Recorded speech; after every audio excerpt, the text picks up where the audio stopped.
बड़ी खबर का रुख करते कथित नक्सली कथा रामचंद्र रेड्डी से जुड़ी हुई बड़ी जानकारी निकलकर सामने आ रही। सुप्रीम कोर्ट का शव को सुरक्षित रखने का निर्देश।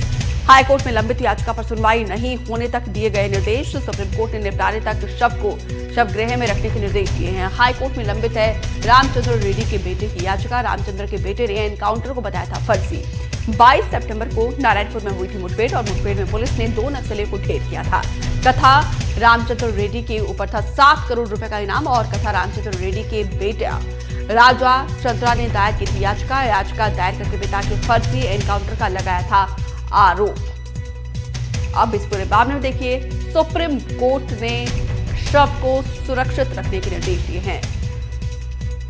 विकास तिवारी ज्यादा जानकारी के साथ फोन पर जुड़े हैं। विकास, सुप्रीम कोर्ट के इस निर्देश को कैसे देखा जाए? देखिए, जो रामचंद्र रेड्डी हैं उनके बेटे राजा चंद्र ने इस मामले को सबसे पहले छत्तीसगढ़ के हाई कोर्ट में लगाया और इसको लेकर मुठभेड़ के पहले दिन से उनके परिजनों ने फर्जी मुठभेड़ होने की आशंका जाहिर की थी और साथ ही उन्होंने इस पर हाई कोर्ट का रास्ता इख्तियार किया था। लेकिन हाई कोर्ट ने भी इस पर दुर्गा पूजा होने का हवाला देते हुए 6 अक्टूबर की तारीख तय की इस पर सुनवाई को लेकर, जिसको लेकर तत्काल उनके बेटे जो है वो सुप्रीम कोर्ट पहुंचे और सुप्रीम कोर्ट से फैसला आया है कि जो मारे गए माओवादी है, कथित माओवादी, उसकी डेड बॉडी को छत्तीसगढ़ सरकार मरचूरी में सुरक्षित रखे जब तक कि हाई कोर्ट की सुनवाई पूरी नहीं हो जाती।